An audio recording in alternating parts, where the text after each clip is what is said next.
Red Letter Christians Book Club. We've been doing this for a couple of years, few years now. We've had all kinds of wonderful books, some of them new, some of them older. We are always excited when the author can join us, and you are in for a treat tonight. I always like to say you're welcome, even if you didn't do your homework. But it's going to be a rich conversation with Reggie Williams tonight. Good to see you, my brother. I'll bring you in just a minute, but thanks for doing this. And everybody, just so you know, you can use the chats, the comments, wherever you're viewing from. We're streaming on lots of platforms and also on our homepage, I think on the website. We're doing it every month. Usually, well, I'll tell you what book we're doing next month in just a second. But this month, Bonhoeffer's Black Jesus, Harlem Renaissance Theology, and Ethic of Resistance. Reggie Williams with us tonight. We've also got morning prayer happening on the first day of every month at 9 a.m. I'm going to miss this week because I'll be preaching, but Jonathan Wilson Hartgrove will be hosting. A good friend of yours, Reggie, said hey today. I was talking to him today. Sends you some love.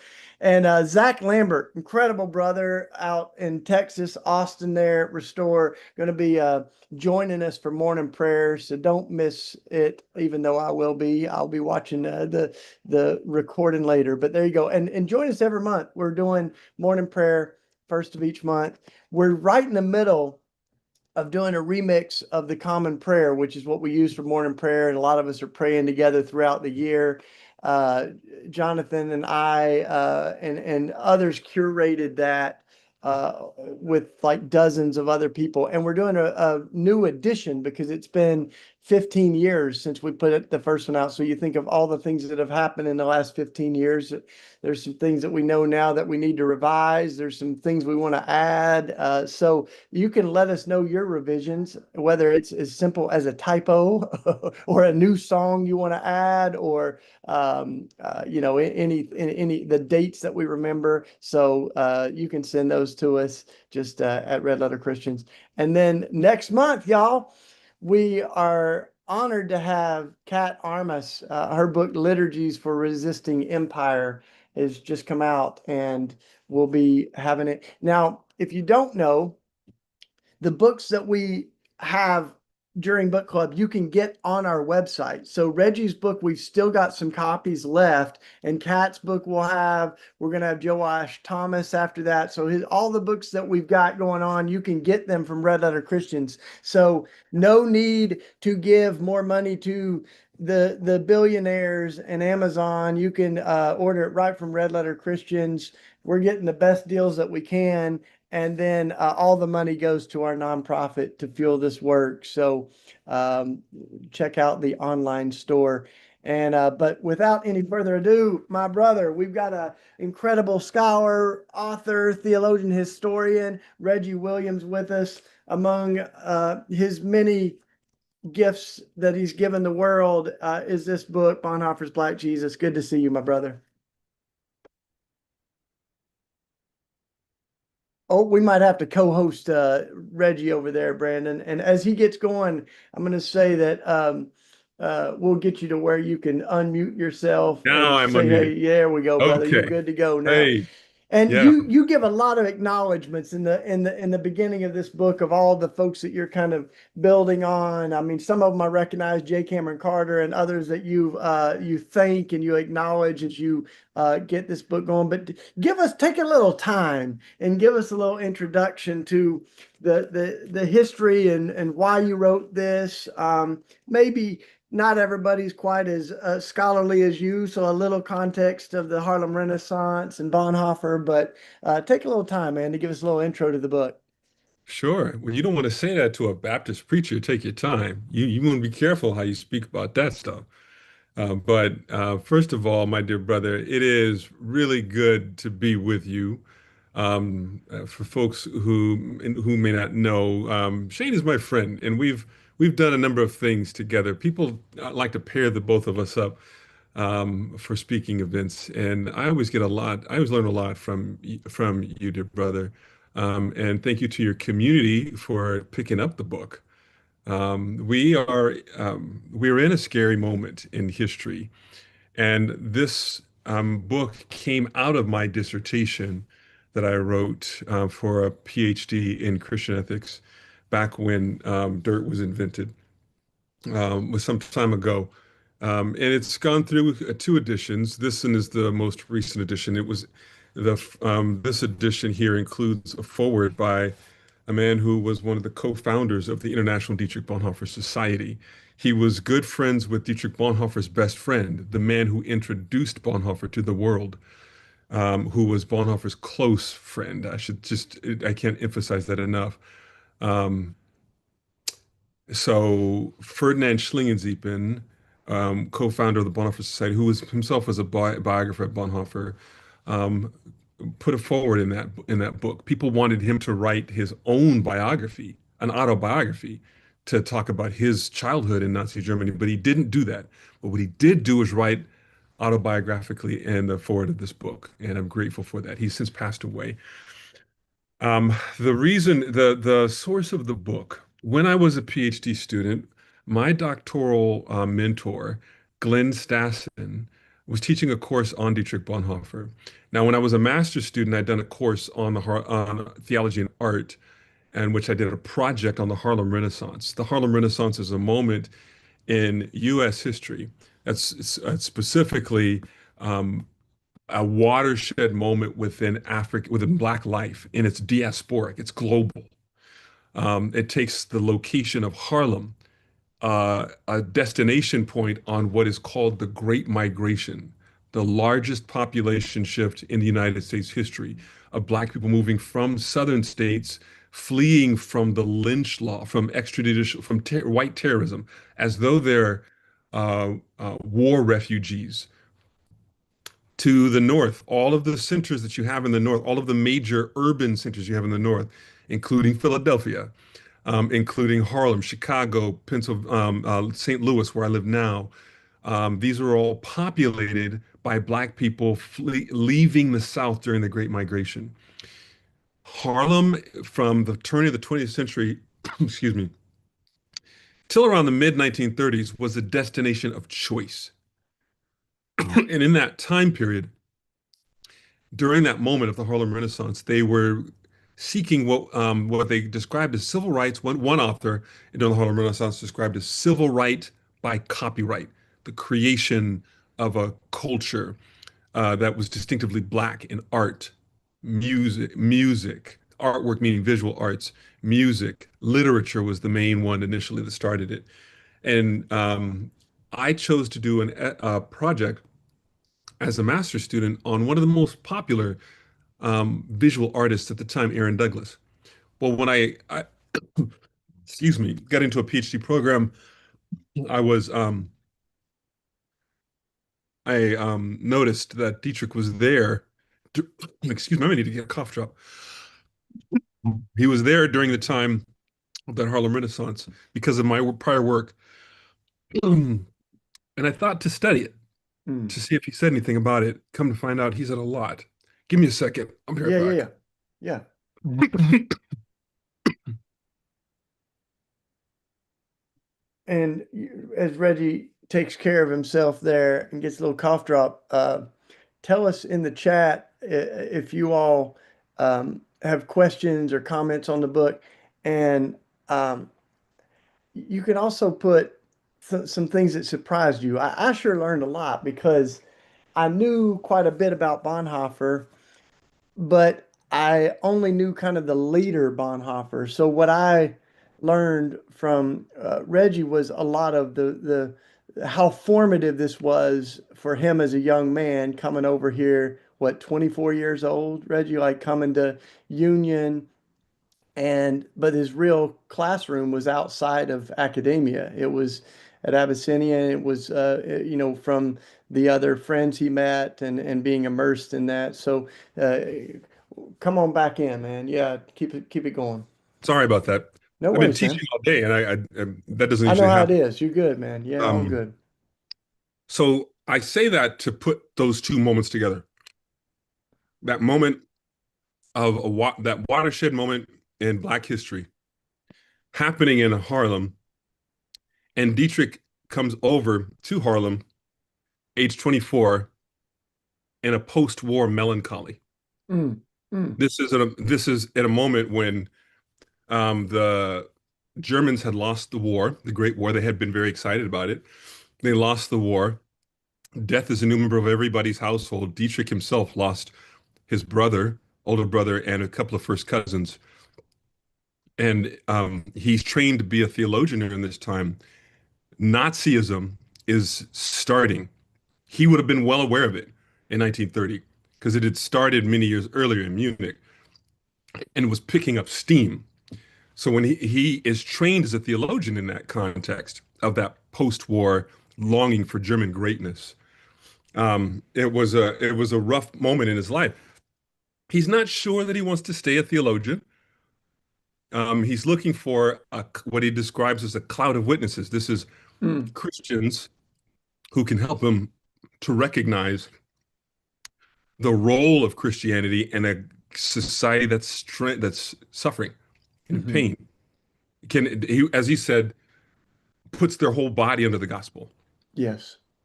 So when he heads over to New York, he gets off the boat just as the Great Depression is picking up steam.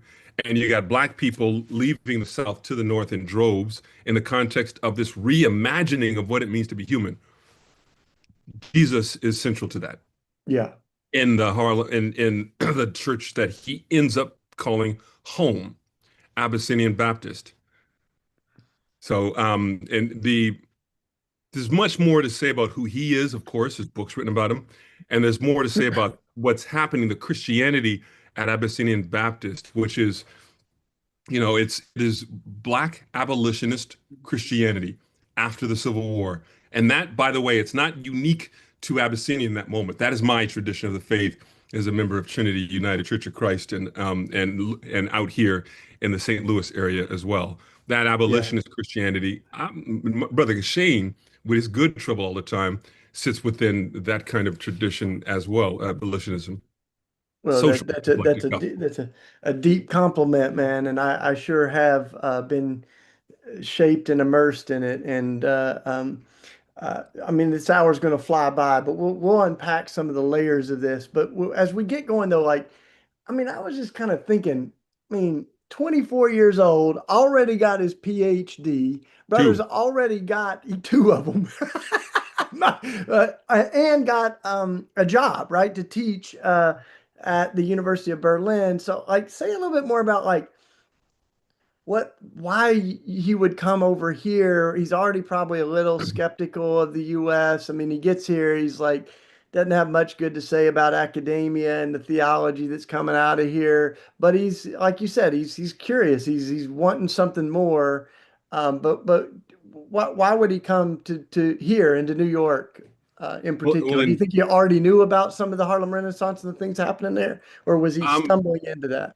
he may have known a little bit of what's happening there, probably not so much. He'd been somewhat interested in Black life already. He was very interested in going to India. In fact, he wanted to go. He had arranged. He'd hoped to go and visit India and Gandhi on the way to the United States, which in a serious roundabout way. But he had hoped to do that. He couldn't do it. But what attracted him initially wasn't actually his idea. It was the man in charge of his ordination process, a man named Max Diestel. He's 24 years old. He completed a dissertation and what's called a habilitation, which is required of someone wanting to teach at the university, which is the second dissertation. So he's got those two done by 24, but you have to be 25 to be ordained in the church. And so before he's ordained, the ordination, the person in charge of his ordination, wanted him to look around the world a bit, learn, sharpen up on his English, see the world a little bit, because he Mm. was ruddy, was the word he was using. He's really young. They could have gone to England, could have gone to Harvard, Yale, Princeton, or so, but he settled on New York because it was a bigger classroom, and likely what was happening there already. He wanted to see, as he puts it, theology as it is developed under circumstances completely different than our own. Those are his words. Mm, mm. So then he comes to New York with that as Now, a goal. And, I I think say of one Union. last thing about one Yeah, last yeah, thing go ahead, bro. Yeah. is that he's a very arrogant young man Hmm. at 24, very, very arrogant at 24. He didn't want to sit under any specific professor for his dissertations. Mm, And one of the reasons why New York was important was because it is a larger classroom. He wasn't interested in really very much in the classes at Union. People would come over from Europe. There were three um, uh, fellows, what they're called Sloan Fellows. This mm, was a fellowship developed for Europeans. A French one, Jean Lasserre was there with him, a Swiss one named Erwin Sutz, and then the German one. What they would do is they would come over to Union, get the concurrent equivalent of a Master of Divinity. They call it a Bachelor of Divinity, and go back home to their home country. The German Sloan Fellow had two dissertations completed. He didn't need any of that left anymore. mm, So he didn't even complete some of his courses. But he was always, so they would say, spent most of his free time in Harlem mm. learning. And I think of Union, and I mean, I think of a number of things because I've had a lot of friends there, but I obviously immediately think of James Cone, and I have to say that um, I had to do a little.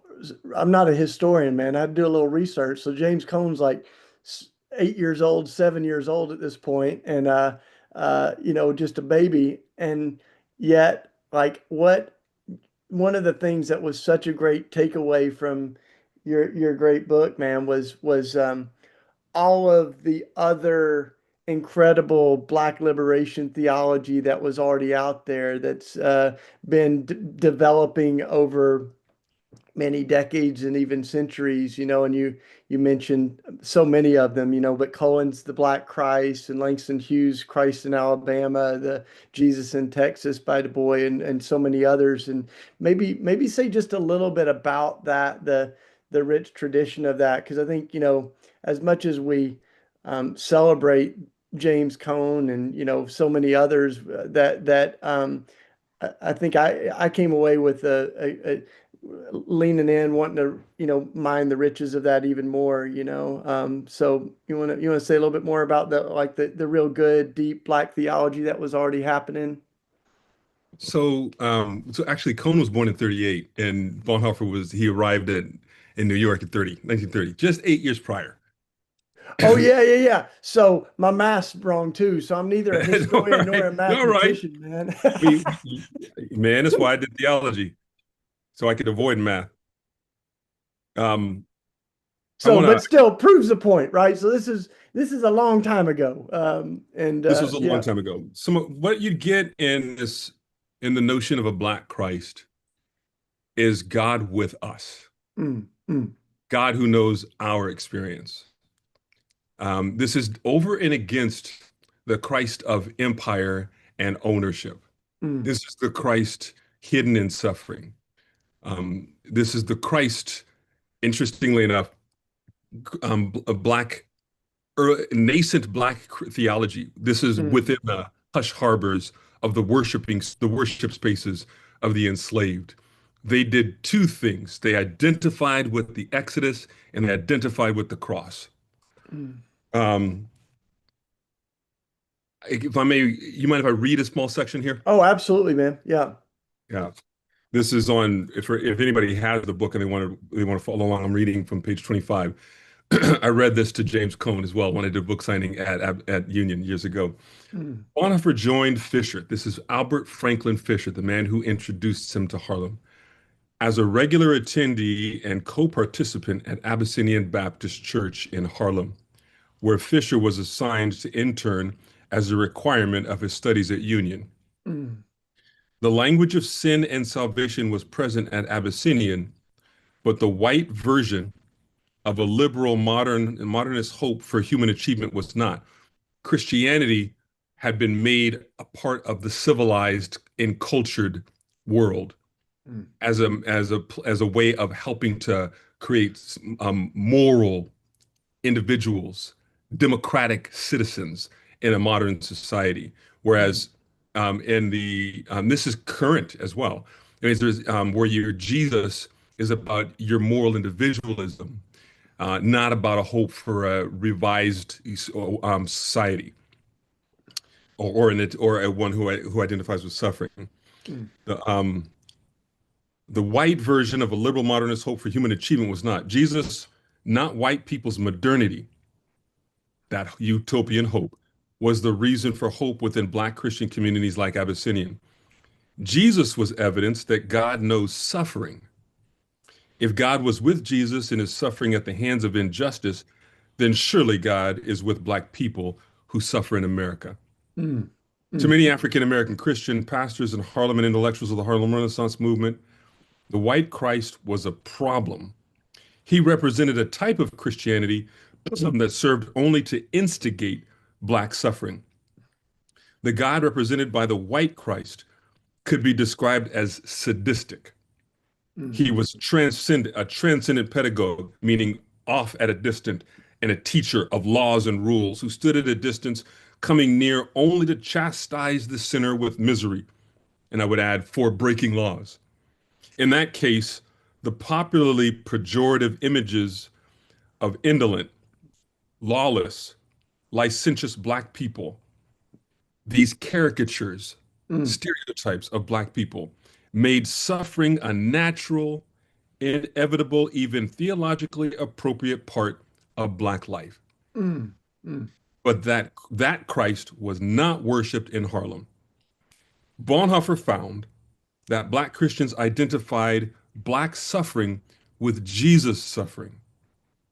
That's evidenced by the fifth station of the cross, mm, when Black Simon picks up the cross, and that cross touches that Black body.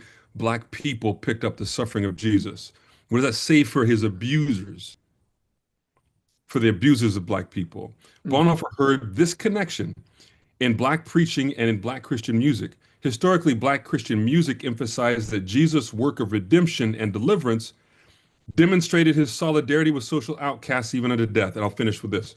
mm, That explains why the lived experience of Jesus' cross for Black people in America was one of the most often repeated themes within the spirituals, as evidenced by the question in the spiritual, were you there? mm, Were mm, you there when they crucified my Lord? Were you, oh, sometimes it causes me to tremble, tremble, tremble. Were you there when they crucified my Lord? Were you there when they nailed him to the tree?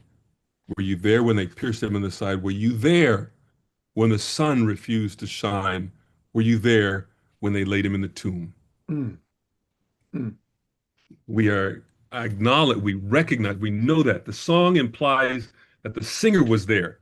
In fact, we were all of us there, mm, singing this to the general public. What role did you play? Did you have a hammer and nails? mm, Were you watching in apathy, or were you also on the cross with Jesus? And you're on the mm, cross with him. Sunday's coming.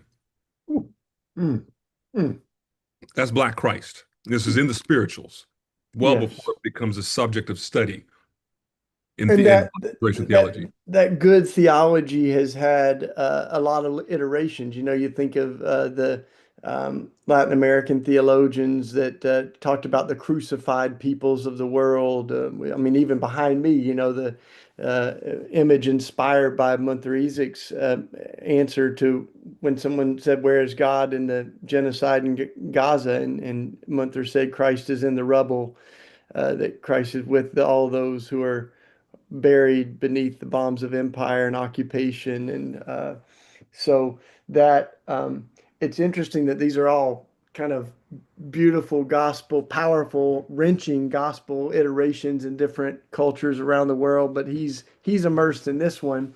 And say a little bit more about like um, there's sort of a before New York Bonhoeffer and a after New York Bonhoeffer, and some of the entanglements of nationalism. I mean, he's obviously um, becoming a resistor to the Nazis and everything, but he's also still figuring that out, right? He doesn't have the language for it. He doesn't have some of the theology that he gets when he's, you know, in Abyssinia and in Harlem.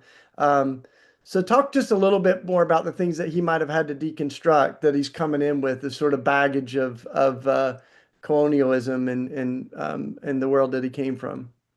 Yeah, well, it would make perfectly good sense that he is entangled with colonialism. And in fact, there's vestiges of colonialism that he does not get freed from. There are some of that he doesn't get freed from.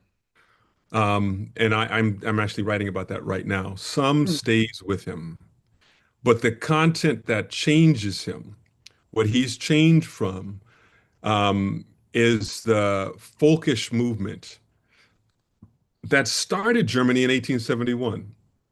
mm, 1870, scholars will say, point to this folkishness, you might say, um, um, it's an ethnic pride that gets a specific flavor in Nazism. You can hear it here. This is a quote from Dietrich in 1929 before he goes to New York.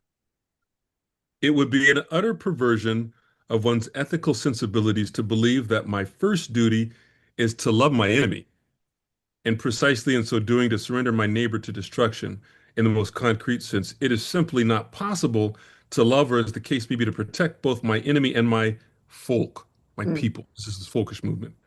The folk is a difficult word to translate into English. It's kind of a spiritual connotation. It is certainly a collective pride and Germanicness and kind of being in the Germanic. God gave me my mother, my folk. For what I have, I think my folk. What I am through my folk, my people. And so what I should also belong to my people. That's divine orders of things. This language of orders of creation is the very language mm, that gives legitimacy to slavery in the United States.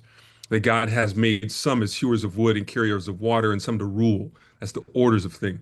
He also says that for love of my people, war can be sanctified, murder can be justified. mhm, mm. This is what he says before New York.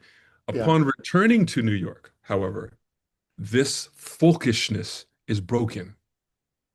Mm, It's broken. mm, He makes this statement in a catechism that he writes with a Jewish friend in 1932 that God has made from one blood all the people that dwell on the earth. And therefore, an ethnic pride is a sin against the Holy Spirit, he says. mm, He says that the Christian only prays for peace, no more war talk. mm. One, that's the second one. The other one, he says that, and I'm paraphrasing him, although a Christian may find it challenging to speak politically. It Mm, is very mm, German. It is often it's in some degree today for some. The Christian may find it difficult to speak politically. The time may come where where you may need to. You must speak up for the sake of loving your neighbor mm. politically. Just 1 year later, he writes an essay called The Church and the Jewish Question when he is calling the government illegitimate and saying that Christians must throw themselves in the I spokes of the love wheel, it. meaning direct political action for the sake of people being crushed by the government. I know it. It was so, you did such a great job at juxtaposing those and showing. I mean, it made me think of we're working out our salvation with fear and trembling. And it's not just the academy that's doing that, but as you point out, it's, being immersed in the historic Abyssinian church. It's his friendship with his brother, Albert Fisher, right? And then also reading the NAACP, Right, and other publications. He's beginning to hear about racial terror in the form of lynching and here in the right. US, and um, kind of interpreting this back to what it looks like to be faithful in his own context. But there's one other person that you mentioned that I think I it's want a to say friend. something about something you Yeah, just go said, though, ahead. Jen. Yeah, I go don't ahead, mean man. to sort of interrupt, but you just made mention of something that's very important not to pass by, and that he's learning about lynching. Mm, He's learning about lynching. mm, While he's there in 1931, Scottsboro 9 case happens. This is in Scottsboro, Alabama. 9 young men on a train looking for work. They didn't know each other, in fact. Maybe four of them knew each other, but they're black, and they're all collectively accused of sexually abusing a white woman on that train, who was caught on that train with these black people, all of them traveling after an altercation that a few of them had with a couple of white young people on the car. They get off. They tell authorities these white women are traveling still by themselves with these black men. They stop them at the next stop, and to save her virtue or her perspective in society, she says, "Oh, yeah, yeah, they were inappropriate with me. That's the only reason why I was there with them." Those 9 young men were rushed through the trial and condemned to death. Dietrich was there in New York when that happened. And he wrote back to Germany asking for the German Protestant church to join in the global outrage of what was happening there in the United States. He gets a letter back saying that basically that's a social issue. We are people of the faith, of the gospel. We don't engage in social issues.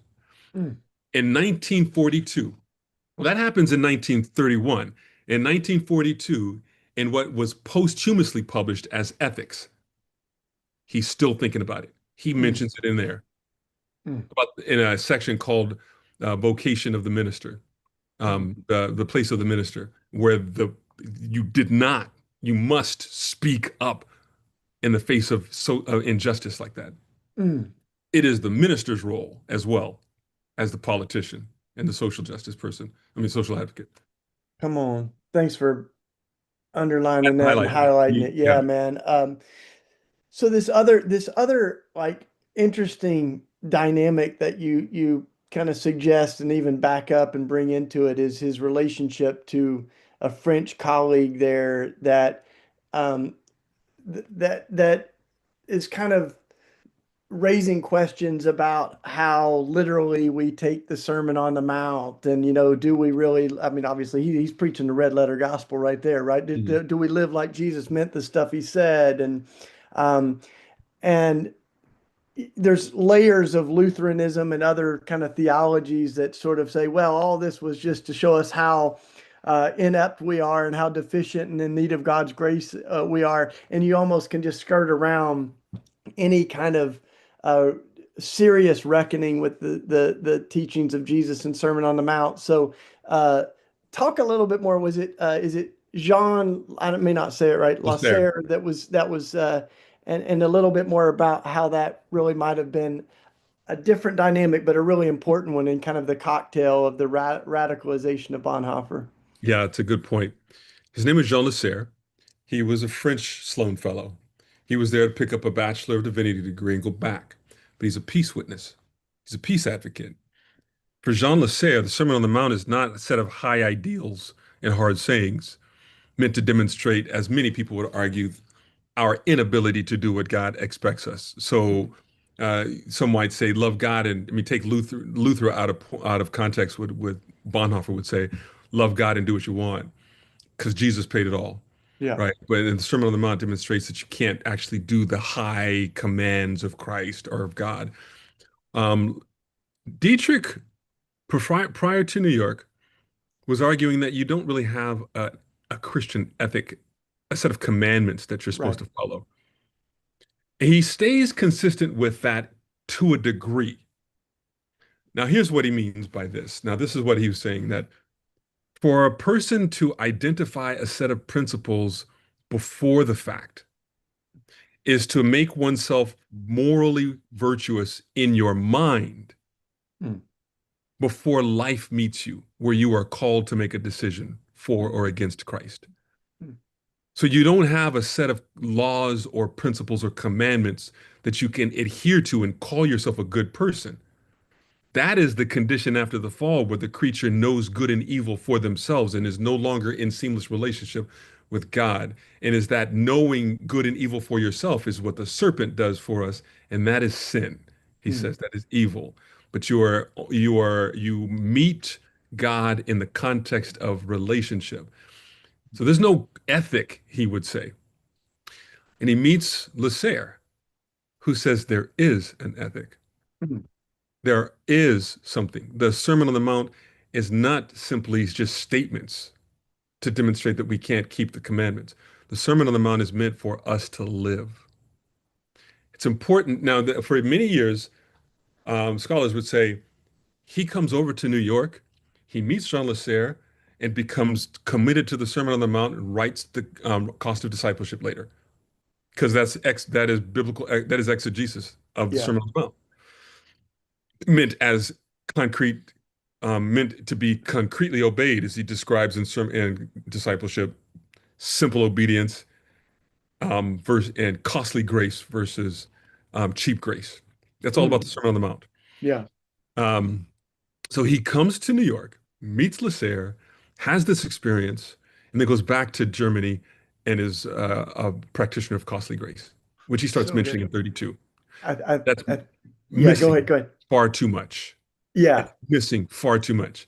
You got to know that he's having these conversations about concrete obedience with Jean Lasserre while he's learning about the conditions of Black life and human suffering in Harlem. You can't divorce the two of them. It's not just two white guys having a conversation in the classroom Yeah. that make that change for him. He goes back to Germany with this conversation about concrete obedience to a Christ hidden in shame and suffering. Mm. Mm.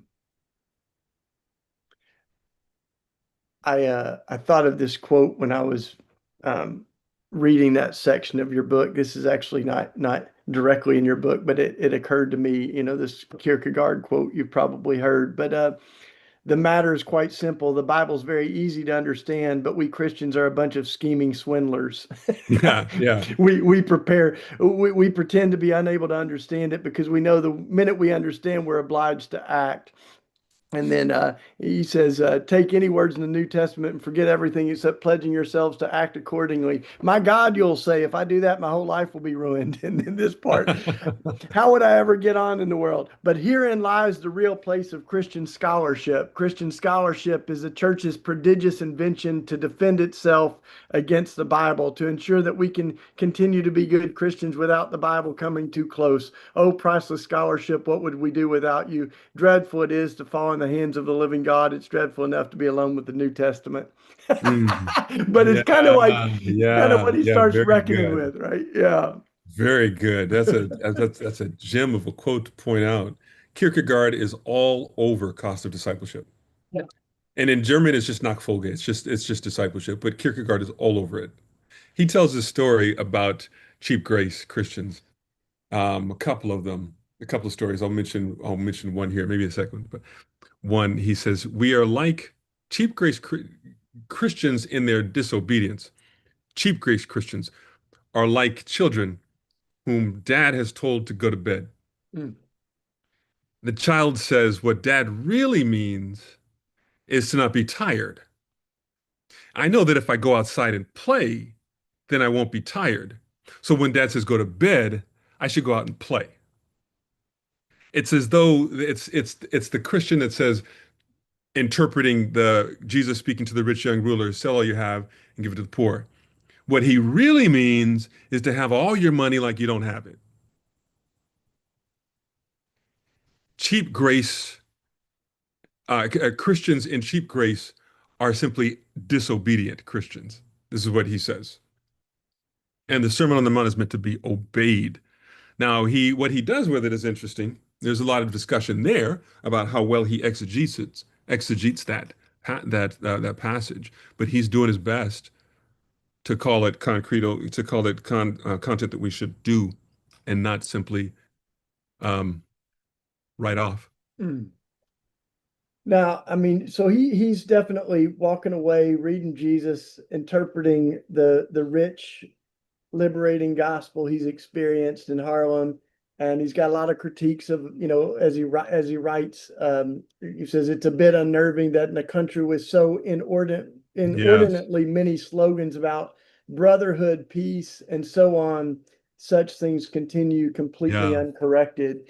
But then as he goes back, I don't want us to run out of time before we get to the part of like seeing what this means for him and his context, and even raising the question for us outside of this book club. But what moral courage looks like for us right now in our context. But he goes back, and there's a confessing church movement that's happening that sometimes also gets a little bit of a fluffy reductionist history of this was the resistance to Hitler, and you do such a great job at showing how much more complex this was. And Bonhoeffer really had a hard time finding himself within that. He was really incredibly lonely. And in a second, I want to read a quote, but do you want to say a little bit more about that? Like when he's coming back and yeah, there's some resistance, but it's not what it needs to be. And he's, there's a pastoral side and a prophetic side. He's kind of navigating all this in his relationships. Yeah. So he comes back in 1931, the end of the summer in 1931. The Nazis are a movement to be reckoned with by then. There's an election shortly afterwards, and they have gained so many seats in the German Congress, the Reichstag, the German government, that they have to be it's obvious they need to be paid attention to. And they, as you may know, in 33, um, the Hindenburg president appoints Hitler Reich Chancellor. He do that to control him and to gain all the popularity that they're getting, to have that under the leadership or the direction of the government. They made a gross error by doing that, because they brought him in and put him right next to power and gave him power, and he seized power. His movement, as we know, the rest is history. His movement seized power, and they were deceitful and murderous from the start. That's how they got that authority and that power. So this is happening.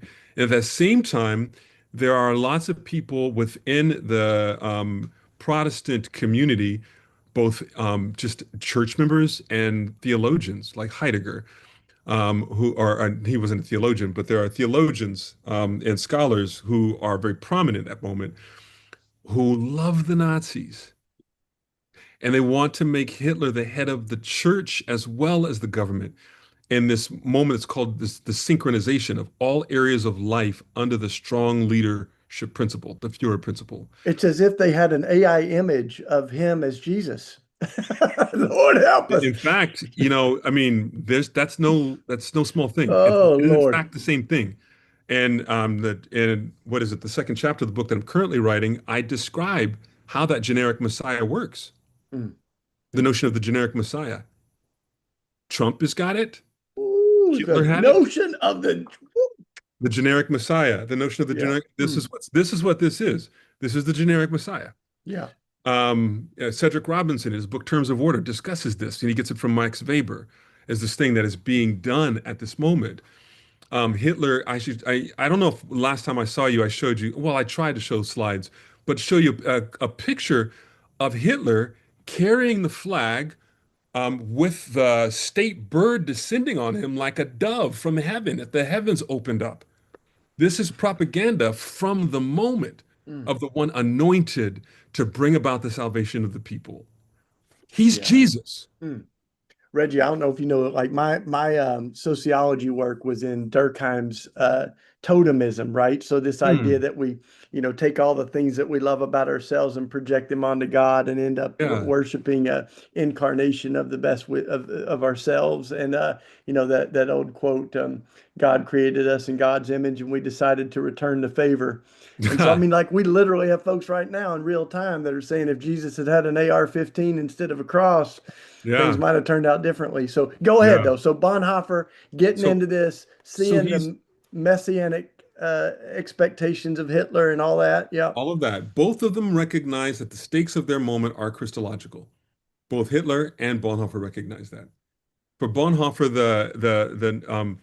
the nature of Christ's presence in the world is hidden in suffering and shame.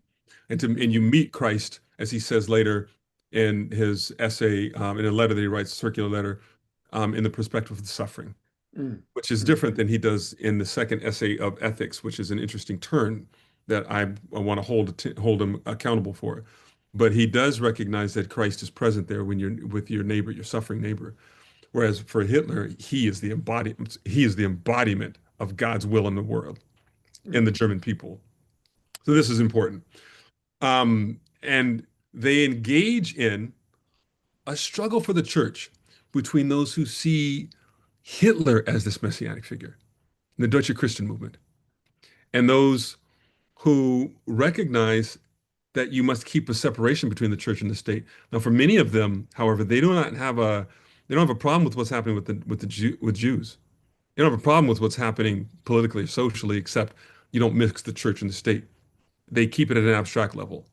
Yeah, you make that it's a Yeah, really interesting thing because I thought of like the Amish or some of the first or the old school Mennonites that are like we're the quiet people of the land. We don't, get involved in that. So there was a yeah, little bit of that dynamic or it's like that kind of theology, right? That we don't it's a bit but of it that. wasn't the confrontational prophetic beautiful stuff that we're the tradition we're coming out of. Well, the confessing church movement wasn't really a movement to stop what was happening to the Jews. It was Yeah, only about the separation. Many of it was just about the separation between church and the state. That was it. They wanted a pure church that was in separation from the. But they were okay with the Jews being, some of them okay with the Jews being kicked out there, or what was happening with the Jews. Dietrich took things a bit further. Dietrich spoke in yeah, opposition to, at times, spoke in opposition to what was happening with the Jews. He wanted attention on what was going on with the Jewish people. But for many people years later, it's still not completely clear that he's talking about baptized Jews or all Jews. For them, it's yeah. not totally clear about that. I think for some of the people who are closest to them, and some of what you see, especially in church and the Jewish question, that there is some concern about Jewish life in general. This is where he goes. He is more politically active and more radical. I have another quote that I could read. I'll just point your readers to it, though, for you all on this page where he is questioning himself because of his opposition to the people that he holds so dear, that he believes in. This is in on page 131. He simply says this. I felt that in some way I don't understand. I found myself in radical opposition to all my friends. I was becoming increasingly isolated with my views of the matter. That's this problem with the Jews. Even though I was and remain personally close to these people, why don't they see evil like I do? Am I the problem? Mm, All of this frightened me and shook my confidence so that I began to fear that dogmatism might be leading me astray. Since there seemed to be no particular reason why my own view on these matters should be any better, any more right than the views of many really able pastors whom I sincerely respect. These are hmm. pastors, these are scholars, they're friends whom I have a great deal of respect for, but they don't get it. They're not seeing it. Am I the problem? Yeah, yeah. And then right after that, you said the radical convictions that Bonhoeffer displayed during the struggle were not the product of his German theological and ecclesiological environment. They were imported goods. So it's kind of like he had eyes to see because he had seen outside of it, right? And Yes. yeah. And Yes. so even like when he's adding some things to these like declarations, you and I were together recently as we, wrote a declaration around this current moment, call to Christians, and that we did together. But he added some pieces that were taken out, right, and ended up not even signing one of those declarations. So he's like um, really an anomaly. You want to say Yeah. anything more about like where? I mean, does he eventually find? I mean, he finds some people that are resisting, and some of whom are end up giving their lives for that. But Yeah. yeah, that You're talking loneliness about went the deep. Bethel Confession. Yeah, Yeah, yeah, this is the lead up to the confessing church movement as it calls itself the confessing church movement. Prior to that, it goes through several stages. One that you yeah. were talking about here is the Pastors Emergency League. Dietrich and another man developed a statement for them as a group that was in opposition to the German Christian movement trying to make Hitler the head of the church. Dietrich included a clause about the Jews. There was a statement made about the law for reformation of the people, and forget the exact name of it. It included an Arian clause that said that you must be of Arian descent to be part of the church, to be working in the church. If you're not, you've got Jewish heritage at all, you got to get out. And Dietrich stood adamantly opposed to that, included a clause against that, a statement against that in the Bethel Confession. The Yeah. pastors in that emergency league edited it out. After he wrote it and the other gentleman wrote it, they went around and edited that thing and took it out, and he refused to sign it. Then he went to England and was a pastor for a couple of years, for 2 years, in fact, from 1933 to 1935. He wasn't around when the Barmen Declaration was signed, declaring their belief in the confessing church, or the Dahlem Declaration that described the structure of the confessing church. He didn't have anything really to do with that. He was in conversation with people, but he wasn't there when it was doing that. And it was largely because he could not fathom how they could be so apathetic Mm. about what Mm. was happening there. And Mm. this is really what we see. I'll encapsulate this with this. Bonhoeffer's Black Jesus. How does a Christian public gain the eyes to see evil staring you right in the face? Mm. To Mm. call some things evil and be apathetic about some things, and the things that they're apathetic about are actually what Jesus said, swallowing a gnat, I'm sorry, straining at a gnat and swallowing a camel. Mm. Straining a gnat and swallowing a camel. So Lord. Mm. you highlight some things that are you're concerned about, but you omit the weightier things that are staring you right in the face. Staring you right in the face. I mean, How I've been quoting that scripture a lot that says, "Woe to those who call evil good and good evil and mistake bitterness for sweet and sweet for bitter." It's exactly what we have, right? People that are literally saying empathy is a sin. Yeah, Lord, oh, help us, yeah, Lord. But I yeah, mean, so many of the things that we can learn from, I think, especially the lens through which you help us understand Bonhoeffer and the struggle of Black liberation, how it impacted him. I mean, they give us a lot of handholds for the moment we're living in, man. So I'm so yeah. grateful for this. I want to give you the closing word, and then I've got. I mean, there's all kinds of action happening. Thanks y'all for listening, and Sharon Risher saying this is deep. I love that. Yeah. Oh, So, yeah, and there's a lot of chatter going, a lot of people that are into it. But any closing words, and then I'll give us a reading as we close out much tonight. of this what I've done here in the book comes from the question of how he saw well before many others did. Yes. How when in 1932, when he's saying what he's saying, no one knew that the Nazis would become this mass murdering juggernaut of power that they became. No one would have seen 1942 and the final solution coming. How could they? But he's calling this stuff out in 1932. How did he gain those eyes to see? And the question is still there for us today. How is it that whole populations who claim to follow Christ, a crucified Savior, can be so blind and apathetic about profound evil? In 1932, he's pointing out the way that they're engaging in racist and harmful rhetoric and treatment of their neighbor means that this is something terrible, and Christians cannot stand silent, cannot Mm. stand idly by. You cannot.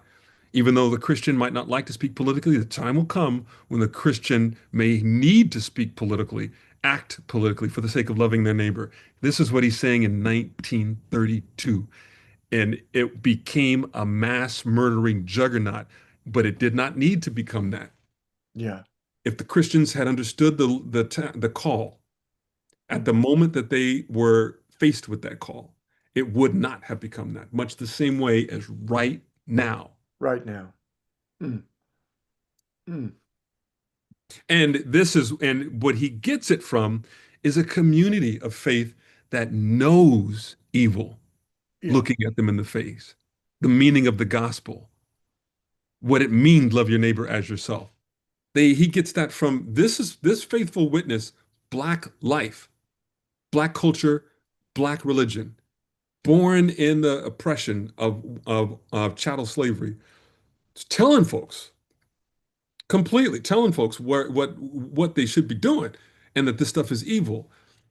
This Mm. German theologian goes and hears that. We don't need to actually turn towards him so much. We need to pay attention to the lessons from our own history and Yeah. community. And also the fact that he is um, figuring this out, still seeing through a glass dimly, as scripture says. There's still blinders he's working through. I mean, even, it's still speculated exactly what role he had and how involved he was in the assassination attempt. I've been, on panels about nonviolence that always bring up Bonhoeffer, was he wrong? And I said, well, even he said he was getting ready to sin. Don't glorify. But like, Yeah.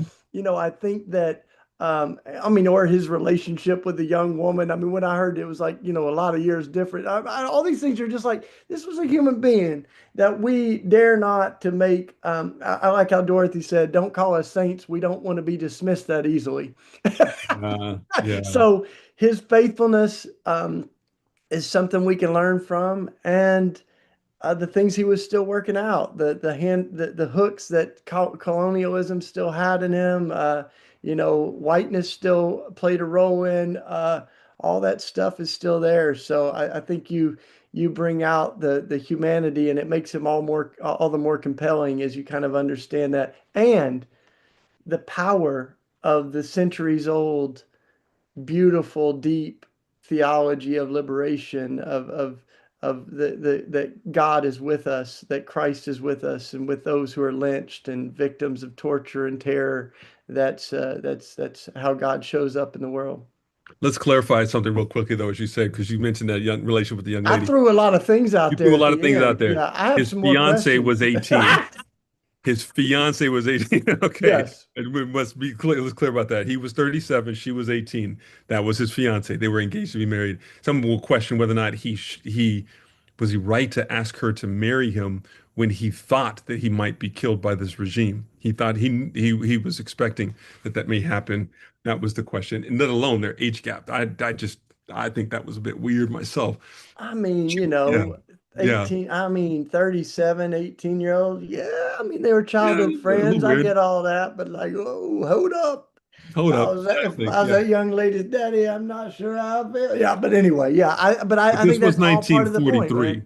1943, it was 19 so, but that, and in Germany, Before the Me Too movement. Yeah, okay. yeah. Go. Yeah. Anyway, No, I mean, all that to say, man, is like, and there's people that are just saying how much Bonhoeffer's work has impacted their life and their faith, and that's true for me too. One of the first books we read when we started The Simple Way 30 years ago, um, was Bonhoeffer. So but now to have even more context and to get more familiar with the people and the tradition and the history that radicalized Bonhoeffer. I mean, we wouldn't have the Bonhoeffer that we have without that year in New York. So, any closing words, bro, before I'll read a paragraph to send us out, man. n- um, the thing that separates Dietrich from the people who make him an avatar for their ideological Mm, movements on the right is his concern for real embodied people. That what he advocates, he's advocating concern for real embodied people, not ideals. Dietrich was not killed for holding on to a set of ideals, regardless of a government overreach. yeah. He was killed for his concern for the concrete struggling of real people and a Christian public that did not recognize that. Mm. So good. All right, this is actually uh, the closing of Bonhoeffer's Black Jesus, and it's a powerful place for us to close tonight. As a prophetic figure, Bonhoeffer demonstrates hope that the gospel does not remain forever captive to the diseased synthesis of nation and religion. He saw the problem and spent the rest of his life wrestling to uncouple nation and Christianity and his own identity as a white, Western, privileged Christian, and in the understanding of Christianity in Germany during the Nazi era. He describes the cure to the problem of a diseased Christian imagination and the key to Christian discipleship as empathic incarnational action on behalf of others. For Bonhoeffer, Christians must see society from the perspective of marginalized people, since faithful Christianity is calibrated from the perspective of suffering rather than from dominance. This is costly, yet crucial to true Christian discipleship. Bonhoeffer's legacy leaves an example of true discipleship. It led to his 20th century martyrdom, but it serves as inspiration for all who desire to unite with Christ in a world where justice rolls down like the waters, and he learned it from the Black Christ in Harlem. That's it, you know. Thank Reggie you. Williams, you're a gift, man, and so is this book. Can't wait to read what you're writing next. The Generic Messiah. Ooh, Lord, thanks for being here, man. Love you, All brother. righty, I'm gonna see brother. you soon. We'll be out west, Spokane. All right. Thanks, y'all. Blessings. Thanks for book club.